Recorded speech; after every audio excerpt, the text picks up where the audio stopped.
はい、皆さんこんにちは。パトリオットテレビの時間です。キャスターの田村です。どうぞよろしくお願いいたします。今日のゲストはですね、新コロナウイルスがもう今大変な騒ぎになってますけれども、そこでですね、やっぱりこの人に今日はどうしても来ていただかなきゃいけないと思いましてですね、吉野俊明医療法人社団整形会会長にお願いいたした来ていただいたわけです。どうぞよろしくお願いいたします。吉野先生はですね、もう今日もあれですね、手術もされたんですか？今さっきまでやってました。だからそういうことで実際も病院ではですね、もう朝から晩までですね、いろんなもう手術をやったり、それもお客さんはあれでしょ、他の病院で治らないような人ばっかりが来たりしてね。そうですね。うちはいろんなドクターがいますので、基本はもう難病の方を中心に、やってます。ということでですね、本の方もたくさんあるんですが、今日は2つ紹介します。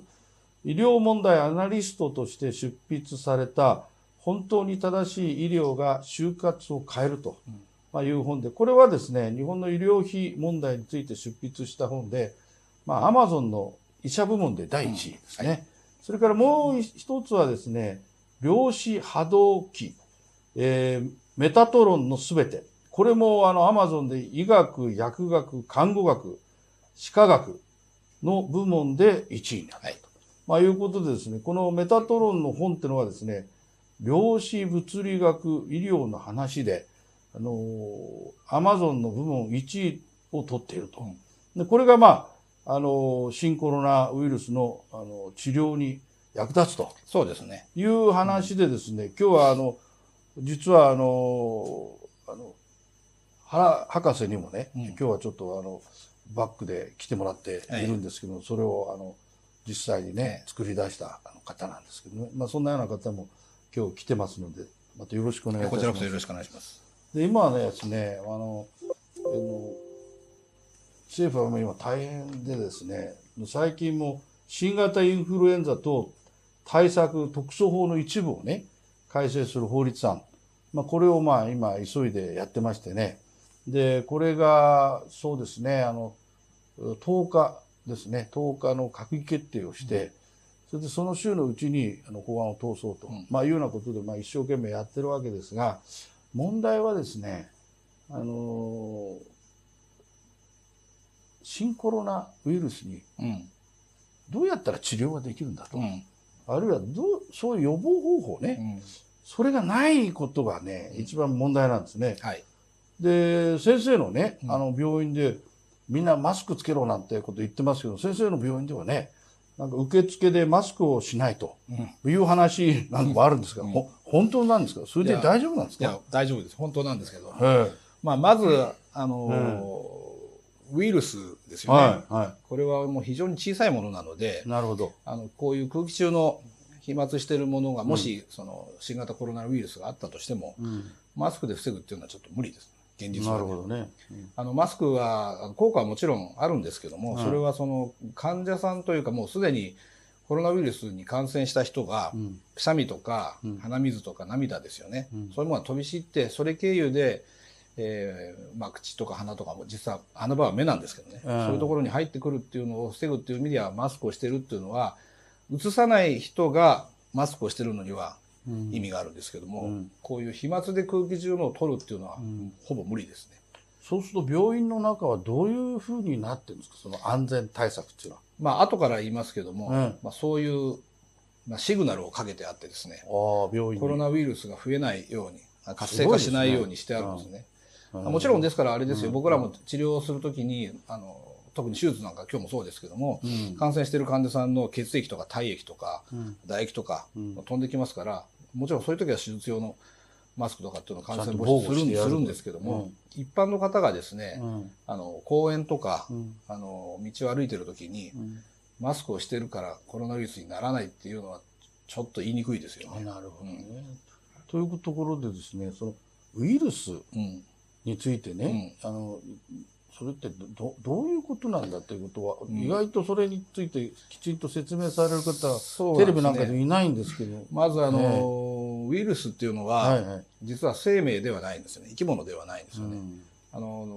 外に出ている状態だと、タンパク質の結晶になってるんですね。だから、何十年どころか、下手すると何百年とか、何万年とか、そういう状態でいて、生物の体の中に入ってコピーすると勝手に人間の DNA を使って増えていくっていう、そういうものなので、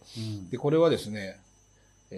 もう、基本的には細菌みたいに殺滅することは無理なんですよ。抗生物質みたいなもの効かないわけです。効かないですか。だから、その人間の体の中に入ってきて、生物の体の中に入ってきて、細胞の中に入ってきて、勝手にコピーをするわけですよ。それを止めるっていうことですよね。だから今ある薬っていうのは、はい、まず普通の細菌、バクテリアはどうやって殺すかっていうと、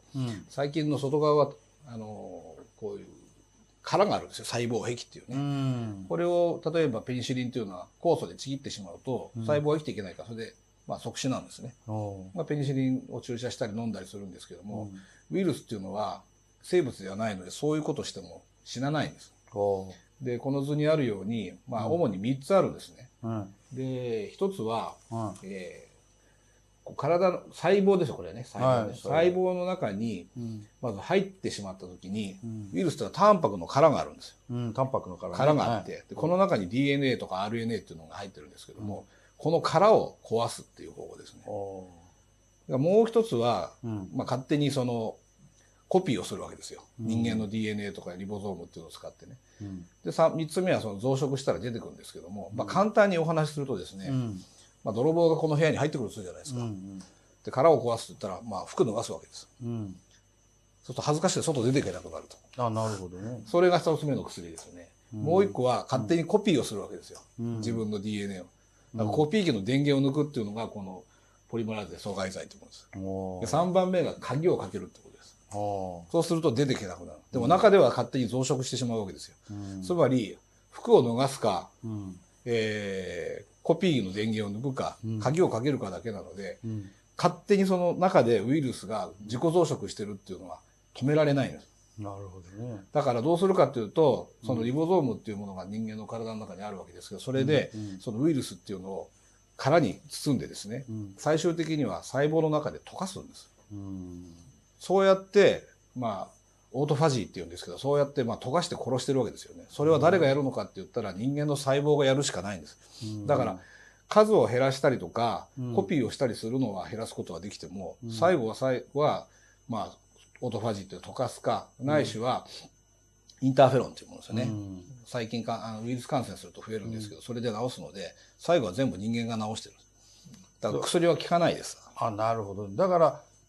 新コロナウイルスにかかってもね、自然と治る人がいたりとか。だからインフルエンザにしたって、そうそう、インフルエンザ。みんなそうです。もともとコロナウイルスっていうのは風邪のウイルスです、これ普通のね。大体10から 35% ぐらいっていうのはこのコロナウイルスで、いわゆる風邪ですよ。ライノウイルスとか、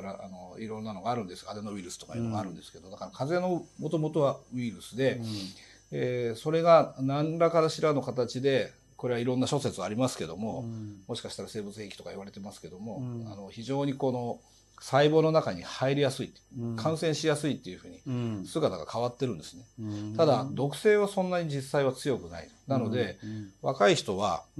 いわゆる不検性感染で、なっても症状が出ないで勝手に治ってることがたくさん。だから出ないで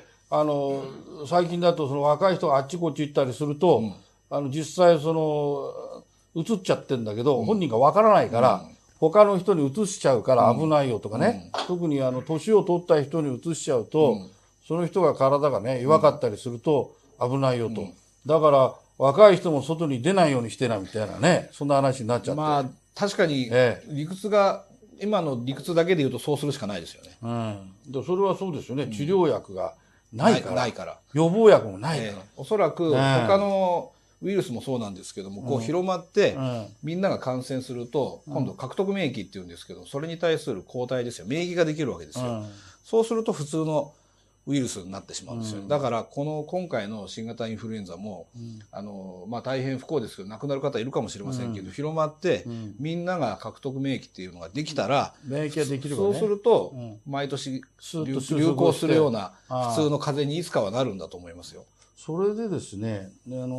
今治療薬でうんアビガンとかね、レムデ、シビルとか、カレトラ、うんそういうのがまああるんだと、うんいうことなんですが、ただこれに共通するのはうね、んいずれも新コロナウイルスうんに対して開発された治療薬じゃないんですね。そうですよね。で例えばアビガン今いろいろ話題になってますけど、これは抗インフルエンザウイルス薬で、うん今よく一般的なタミフルありますよね、タミフルが効かないような新インフルエンザの時に投与開始を検討すると、そうです。いうようなことで、一般にはまだ流通してなくて、薬価も設定してないと、いうようなことなんですね。でただこれはもう条件付きであるけど国が承認がすでに得られているんだけど効果が確認されてですね、新型コロナウイルスに対する承認がきちんと得られれば今度はいよいよ投与可能になるかという話なんですけども、なかなか厄介ですね。それからアビガンの場合はその胎児に副作用があるために、例えば妊婦さんなんかがね、それを使用しちゃうと、後でえらいことになっちゃうと、いうような副作用が考えられますよね。それから最近の、カレトラ、これはHIV 感染症エイズのやつですから、多分これもちょっと怖いなと、副作用もありそうだなっていうのがあるんですね。あとはレムデ、シビル、これはエボラ出血熱の、治療薬ですからね。だからちょっとその辺なんか怖い感じしますよね。どっちにしろ現実的じゃないんですね。いずれにしても例えばタミフルとかリレンザみたいに、すぐ処方箋出したらパッと薬局で出てくる薬ではないわけですよ。だから仮にですよ、承認したからって言って、わーっといきなり薬が流通するほどストックがあるかっていうのは、これは無理ですよね。そもそもタミフルとかリレンザですら、備蓄してないと、足りない薬ですよ。だからもうこの HIV の感染症に使ったりするものですね、これも値段がすごく高いわけですよね。すごく高いですね。ものすごい高いわけですよ。だからその自由診療でもしやるにしてもですね、もうそれこそ100万円単位になったりするわけですよね。だからそこで今先生がね、使っている治療法といったらどういうあれですか。新型コロナウイルスをガードする、それは体内をウイルスから浄化する体にしてしまうと、いうことらしいんですが、その辺のところを少しご説明いただけますか。まずですね、ウイルスそのものは今言ったように、殺滅することは無理なんですよね。殺すことはね、人間の体に入ってしまってウイルスだけを殺すっていう抗生物質のような治療はそもそもないわけですよ。なるほど。それから免疫力が下がってる方ね、この人たちはもう当然やっぱり隔離しないといけないですから、例えば抗がん剤を飲んでるだとか、免疫抑制剤を飲んでるとか、糖尿病とかね、重度の糖尿病の人ですとか、あとはもうそもそも肺炎になってるとかね、そういう人はもう無理ですけど、健康な人は免疫力が下がることをしてはいけない。今トイレットペーパーとか生理用品とかが全くスーパーからなくなると、で私も近所のスーパー行ったんですけど、カップラーメンが何もないんですよ。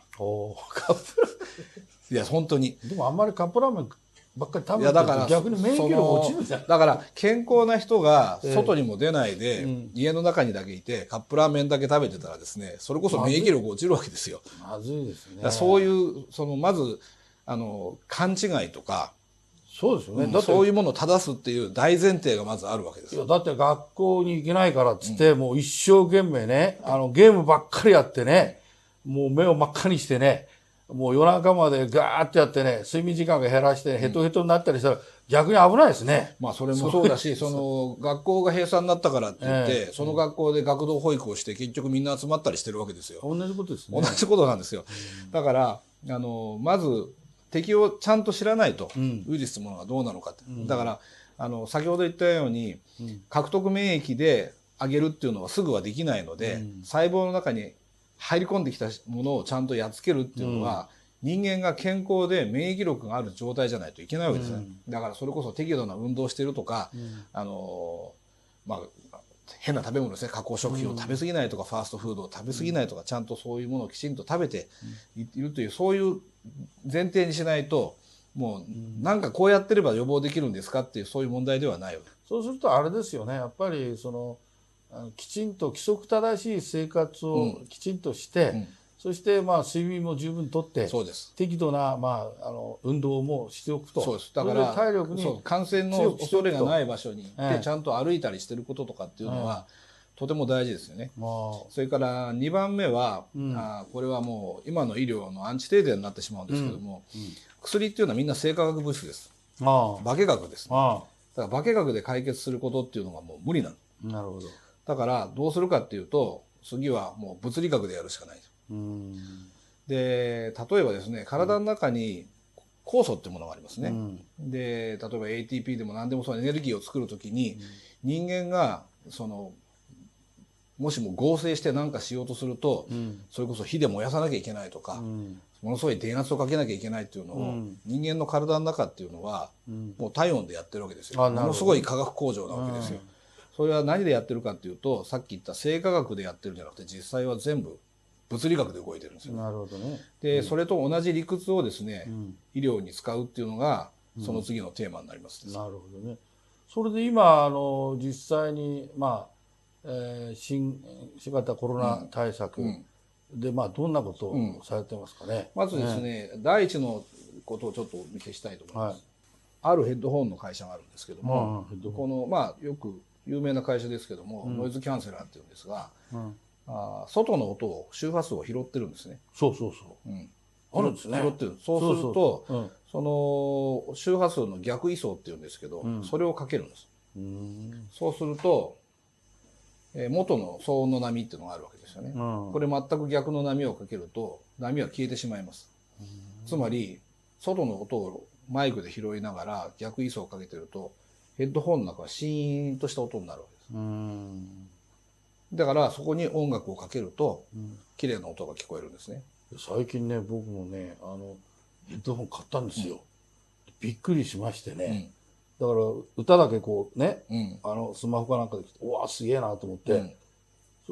でもね人が話してるやつもなんかピッとやると入るんですよ。すごいな。これ後から話をするんですけど、その音とか波動ですよね。波が波なのかそれとも物理学的には場っていう考え方をするんですね。フィールドっていう考え方をするんですけども、もしも例えば今の消音する逆位相をかけてると今聞いてる音がそこだけまた消えてしまうはずですよね。ところが混ざっても音は音で聞こえてるのは騒音だけが消えるという現象ができるんですよね。こういうのが物理の面白いところなんですが、これをですね医学に応用するんですね。なるほどね。でこれは実は昨日今日始まった話ではなくて、旧ソビエトですよね。これはもうものすごいこういう研究をしてます。やってますね。有名なミグ25の事件っていうのが昔ありましたよね。函館空港にベレンコ注意っていうのが飛んできて、それで今でもそうですけど挟んでる戦闘機っていうのはないと。で先生はもうご専門ですから釈迦に説法なんですけど、自衛隊と米軍がどんなにすごい戦闘機なのかと思って上げてみたら、真空管で動いてたわけですよね。もう当時日本はカシオの電卓ぐらいはありましたけど、LSI とか何も使ってなくて、じゃあなんでそんなすごいのかっていうと、ソビエト、今のロシアのすごいところはやっぱり物理学が数学がすごい国なんです。流体力学っていう分野があるんですけど、そこの物理学っていうのはソビエトっていうのはすごかったんですよね。ですからその物理学的に本当に機体の性能が素晴らしいのがその戦闘機だったわけですね。そこは日本とか米軍とは全然考え方が電子制御しようというのと違うわけですよね。で同じようにですね、1960年代からその血管の流れが悪い、どうしたらいいんだと、これはもう今の我々はその西洋医学ですね、保健診療もそうですけども、大体血の流れを良くする血液サラサラにする薬入れるわけですよ。薬をね。例えばワーファリンとかバイアスピリンとかプレタールとかいろんなのありますけど、要するに血小板というのを固まりにくくして血をサラサラにすれば流れるだろうと、もちろん間違いじゃないんですよ。ロシアは何を考えたかというと、血管の中にレーザー照射をして、その血液の流れの流動性を変えるってことをやるんです。オレンジ系の波長のものを入れるんですよ。薬じゃなくてね。でそういうふうでレーザーを照射するとどの波長だったら血液がうまく流れるかっていう研究をしてたんですね。でこれが後のソビエトのレーザーの研究になるんです。ですからそういうレーザーを使ってる波動の研究っていうのは、ソ連はすごいんです。でそこでたくさん医療機器が出てるんです。であらゆるもののその周波数ですよね、波動をその計測するわけです。例えば正常な心臓っていうのの周波数は何だと、正常な胃の周波数は何だと、正常な脳の周波数は何だと、それだけじゃなくって例えば心臓の血管冠動脈が静脈、もっと詳しく言うと心臓の中の心筋の細胞ですとか、その細胞の中の遺伝子とか、その中のミトコンドリアのも含めてる遺伝子だとか、その全部計測してるんです。すごいですね。それを全部計測して異常波動が出てきたら、その異常波動を消すっていう考え方なんです。なるほど。それ正常に戻すわけですね。そうですね。我々のこういう今の空間にいると、空気っていうものを通じて、これを媒質とか媒体っていうんですけどね、この音、私の声っていうのがこう伝わってるわけですけども、もうミクロの世界になってくると、真空の状態なわけですよね。そうするとその振動しているものそのものの周波数と、それからこの空気とか波みたいなものがもうないので、もう振動している現象そのものっていうのが物理の現象なんですけども、それを計測するんですね。それによって例えば今は血圧は高くないんだけど高血圧の波動が出始めている、そうするとその波動を消してしまえば、血圧が高くなる、治療どころかもう予防どころか、もう治してしまうとかってことができるんですね。そうすると血圧を下げるための薬飲まなくてもいいわけですね。そうですよね。だから飲めば飲むほどやっぱり副作用ありますもんね。そうだから薬は生化学的な物質なので必ず副作用があるんですね。で、薬は西洋医学の薬学っていうのはどういう学問かっていうと、ずーっといろんなものを自然界のものをこう分離していって、最後の最後に一つのものにするんです。で何が効いてるんだと。例えば昔から飲んでる漢方薬は何が効いてるんだとか、これが効いてるんだっていうその成分を探していくんですよ。で抽出してでこれが効いてるっていうものができたら、ED50 っていうんですけども 50% の、人とか臓器に効くのはこのぐらいの分量、で LD50 って今度死んでしまうのは、でこの中間で使うわけですよ。でそうすると大体、大人だったら例えば1日1錠とかね、注射だったら何ミリリットルか基準ができるわけですよね。でそれを症状とか治療に応じてそれを入れていくっていう学問なんです。だからそれとは今度違うわけですよね。全然違います。だからこれ新コロナウイルス対策にね、これ先生がこんなのを使ってるんでしょ。これはですからこのコロナウイルスのそのエネルギーですよね、物理的なエネルギーを打ち消すわけですよ。我々のグループではすでに量子物理学的に豚コロナウイルスを不活性化する技術を確立しています。そして特許も取得しています。この豚コロナウイルスを不活性化する技術を使って人新型コロナウイルスを不活性化することができたのです。そういうものでこういう治療をするわけです。なるほどね。治療もそうですけど予防にもなりますし、だからこれがだから先生のところの医院にこういうのがあると、その環境自体がそうです。コロナウイルス防止に役立つと例えばこういうことなんですね。閉じた空間ですとね、そのウイルスがいたら、みんな感染しちゃうんじゃないかというわけですけども、そういうフィールドって場っていうんですけども、そういうものを作っておくわけですよね。なるほどね。そうするとそこにはそのコロナウイルスっていうのは存在できなくなるので、しかしこれって一体何ですか、これはね、これはシオンコロナとかね、シオンテクノロジー技術ってなことを先生言われてたんですが、それはどこから生まれたんですか？これはですね、私も直接そこの会社に関わってるわけではないんですけども、もともとは、アメリカ海軍ですよね。そこから出てくる汚水ですよね。信用ですよね。そこを、かつては汲み取って、でそれを陸に持ってって、浄化するとこですよね。持ってっていて、でそれで最終的には河川に流したり海に流していたんですけども、それを直接船に横付けして、でそこで今言ってるこういうテクノロジーを作って、全部細菌とかウイルスとかカビとか化学物質ですとか、そういうものを全部不活性化してしまうわけですよね。無毒化するわけですよ。僕は防衛のある意味プロだからよくわかるんですが、空母なんかね、大きいから、港につけれないんですよ。そうすると沖に置くでしょ。じゃあそこの空母ね、5000人ぐらい乗ってるわけだ。豪華客船じゃないですけどね。そうすると、そこから出るね、もう大変な汚水だとか、それから油のゴミだとかいっぱいあるわけです。でそれをどうするかっていうと、今言ったように、こう船が行って、まあ、こうバージ船っていうんですかね、こう行って、そこからそこの船に入れて、その船の中で浄化して、そのままこう、海に流すと。そういう技術がね、あるわけですね。だからそれがあって、もう今はだから直接のバージ船から海に出せるわけですよね。それがだからちゃんと許可を得る。そうですね。だからそれはあれですよね。今アメリカの海軍がそれを使ってて、で最近今日本でも話題になってるんですが、PFOS っていうね、その問題が出てね、例えば飛行場なんかにこう飛行機が着陸するとものすごい火花が出て、それをこう消火器でこう熱を取ったり処理するんですが、実はそれがものすごく有毒で、それをどう処理したらいいかって、そんな話があって、それもなんかこれから実験やってやるような動きあるんですか？だから、そうですよ。だからいずれにしてもそういうものを、その化学物質である薬物で、その無毒化するっていうのは、まあできなくはないんですけど、当然何かの副作用が出てくるわけですよね。だからそれを使って、そのテクノロジーを使って、この技術ですね。それで、まあ、コロナウイルスを、ですね。だから別にコロナだけじゃない、基本的には何にでもできるわけですよね。なんかあれでしょ、その健康の問題についてもなんか治療に役立つということで、実際糖尿病とかね、パーキンソン種病に効果があったっていう例があるんですが、その辺はご存知ですか？まあ、我々のそのグループで、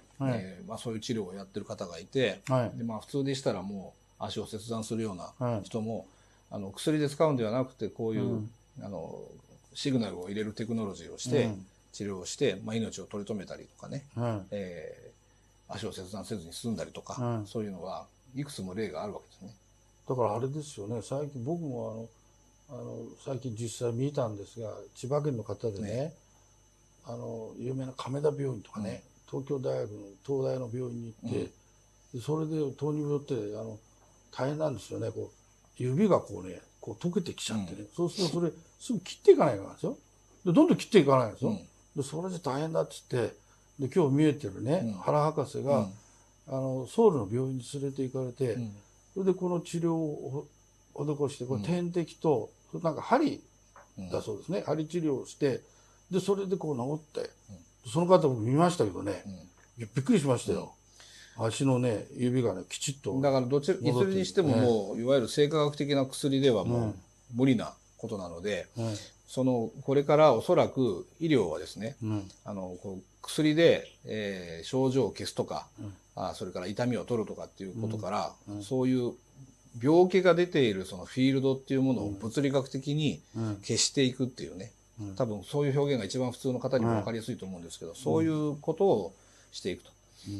でこれはだから一番いいのはですね、病気の本質的な原因が分からないもの、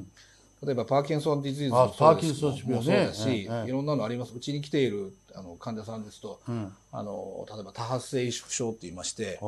脳中枢がどんどん萎縮してちっちゃくなっていくわけですよ。で原因が全く分からないわけですよね。でそういう人はやっぱり計測すると異常波動が出てるわけですよ。なるほどね。ですから分からなくても、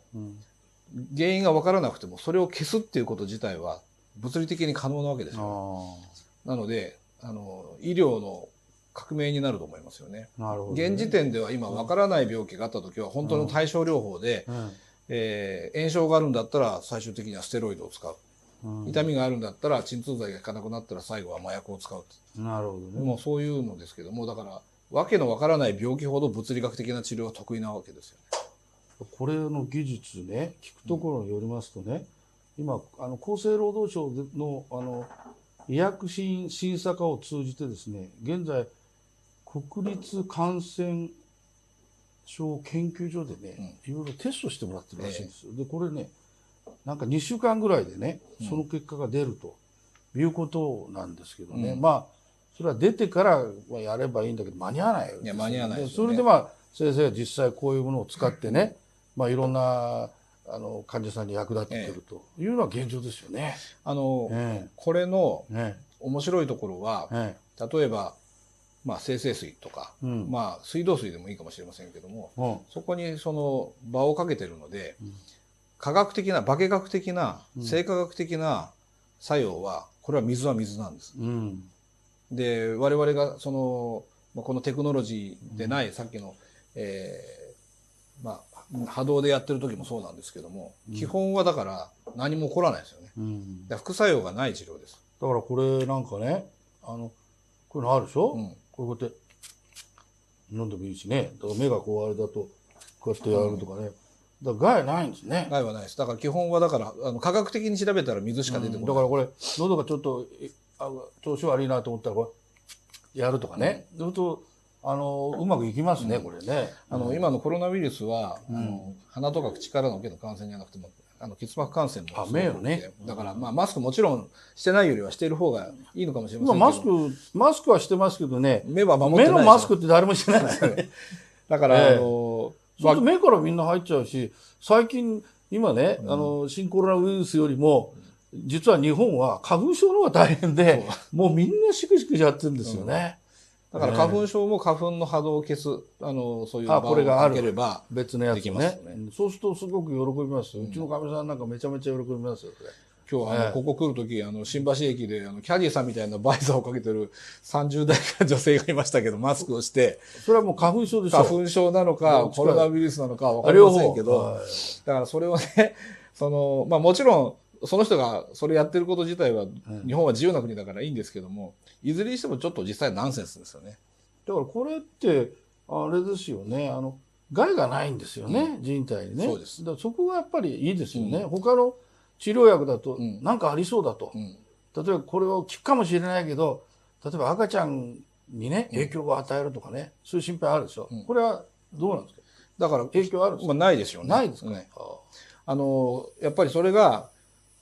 従来の薬物を使っているっていう常識で考えると理解ができない。ちょっと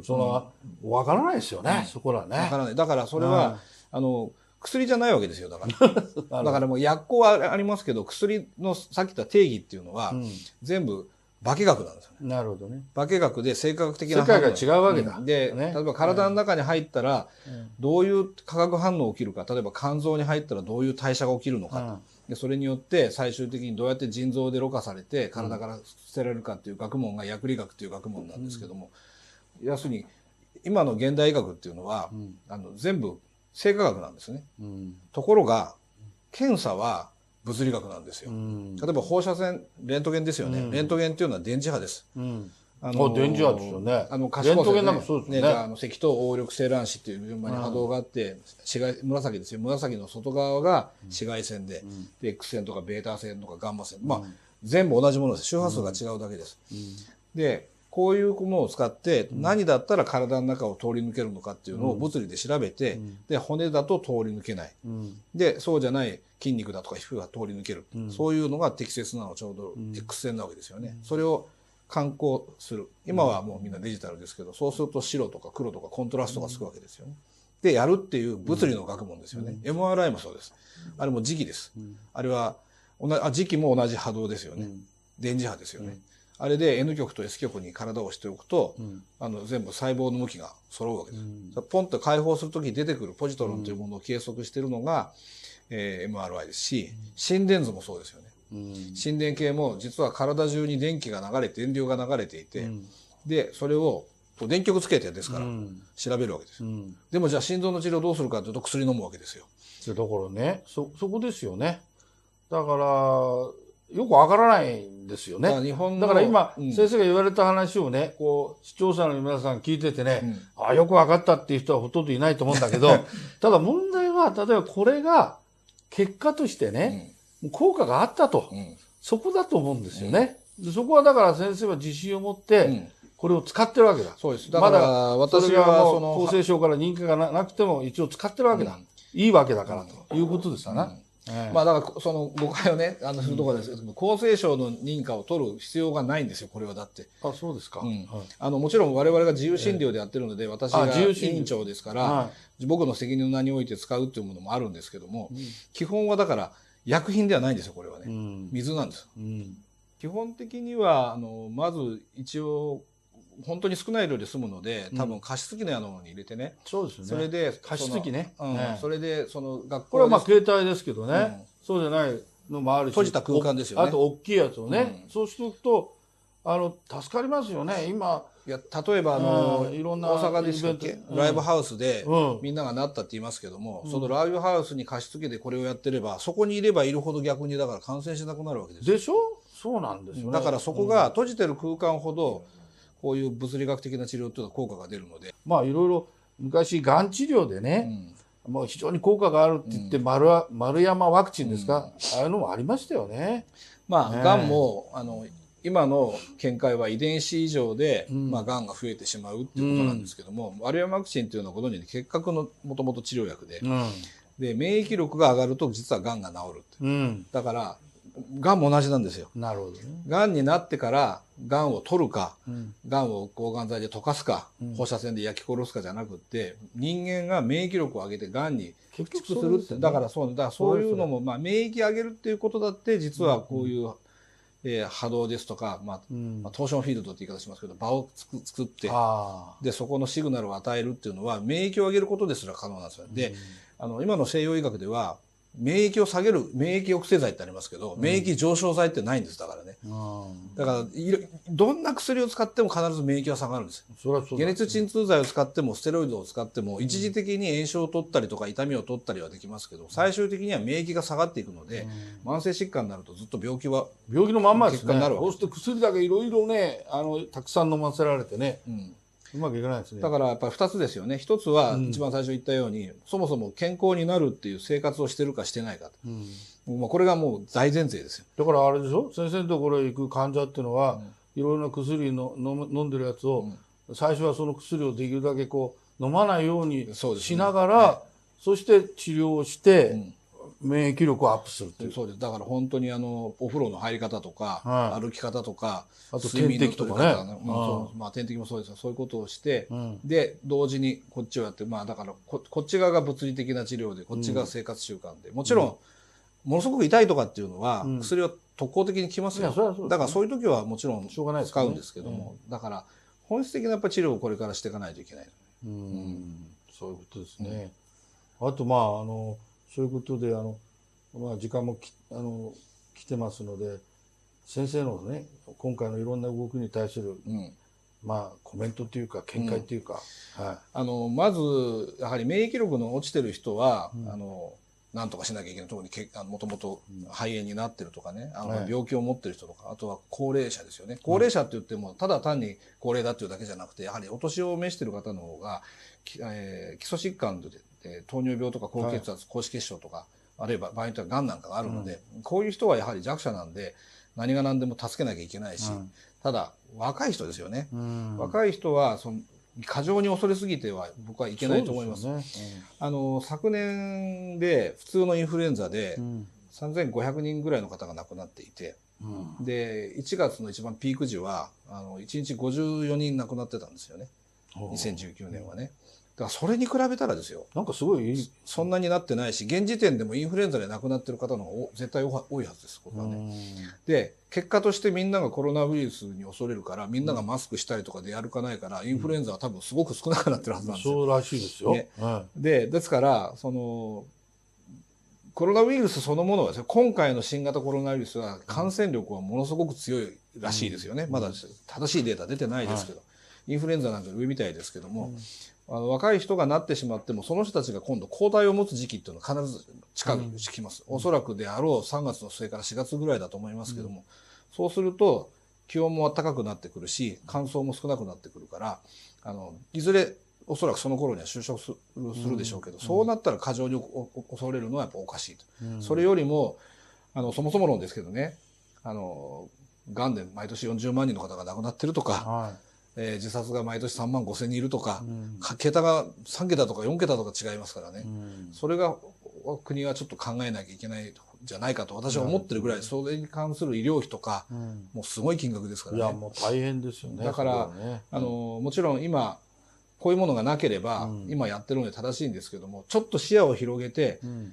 旧ソ連ロシアでは当たり前のような治療っていうのがあって、それは我々が心の壁を作ってしまって、それはアメリカでやってないから間違ってるってことはないです。なるほどね。それはさっきのベレンコ中尉の話と同じで、全く考え方が違う医療っていうのが地球上にはあるんだっていうのはよく知った方がいいと思いますよね。だから先生みたいな考え方で治療されてるって人は少ないんでしょ。でも最近なんかいろいろなんか勉強会されて、まあ今ここのメタトロンのピンクの方ありますけど、ここにいる内海先生とか内藤先生とかは、同じような哲学でやってるので、まあこれ共著で出したんですけど、だからこれがあれですよね、アマゾンでナンバーワンになってるわけですからね、すごいですよね。おかげでこれの患者さんが本当に日本中海外からも来てるぐらいですから。でちゃんと先生のところには外国からも患者さん来られる。どういう国から来られる？やっぱ韓国とか中国が多いですけどね。あとは日本人でアメリカにいる人で、そういう人から聞いたからって来るような人ですね。でもすごいですね。あんまり外国の方が来ちゃうと言葉が大変ですね。言葉は英語とかは大丈夫ですけど。先生英語得意だからね。人数が増えてしまうので日本人が今度治療できなくなっちゃうのでね。だからみんながこういうのができる人たちがちゃんと増えて、そうやって増やしてちゃんと世界貢献をするならいいんですけどね。だから先生の考え方が普及されて、それを実際にやるお医者先生方もお医者さんも増えて、施設も拡充できれば、それはいいわけですよね。いいと思います。結果としてそれ医療費の抑制にもなるし、国力も上がりますからね。なるほどね。そういうことですね。ということで、まあ今日は本当になかなかその難しい話だったんですけど、だから結果として、治るか治らないかということですし、だから先生のところにはやっぱりそういう難しい患者さんが実際来られて、そして実際に治ってる例がたくさんあると、いうことですね。だからそういう意味では新コロナウイルスに対してそんなに恐れないで、きちんと自分で免疫力を高めて、そうですね。で、こういうものを使って、ウイルスがいない、活性化しない空間を作るっていう、予防であって治療であってっていうことですよね。副作用もないですし。じゃあそういう人にもこれから僕も教えていきたいと思いますよ。カラオケ屋さんとかね、困ってる人ですよね。産業のためでもあります。今日は本当にありがとうございました。どうもありがとうございました。